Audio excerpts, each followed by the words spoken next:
ওরে আমার ছেলে, তোর এই অবস্থা কেমনে হলো? হাল্ক, দেখ আমার ছেলেকে কে যেন রাক্ষস বানিয়ে দিয়েছে। তুই কিছু একটা কর। হেডাম বাবা, আমার ভাইয়ের কি হয়েছে? ও রাক্ষস হয়ে গেল কেন? হাল্ক, তোর ভাইকে রাক্ষস জাদুকর জাদু করে রাক্ষস বানিয়ে দিয়েছে। তুই যদি ঠিক সময় তাকে শেষ না করে দিস, তাহলে সে একে একে সবাইকে রাক্ষস বানাতে থাকবে। নিশির পেঁচা, তুই কই গেলি? আমাকে এখনই দক্ষিণের কালা পাহাড়ে নিয়ে চল।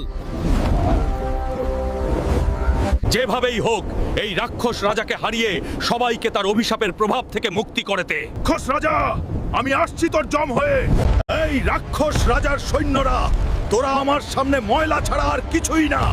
তাড়াতাড়ি তোদের রাজাকে ডাক। হাল্ক, তুই আমার রাজ্যে এসে ঝামেলা করছিস, আমি তোকে ছাড়বো না। রাক্ষস রাজা, আর তুই যে আমার মানুষের উপর জাদু করেছিস, সেইটার জন্য আমি তোর শেষ দেখেই ছাড়বো।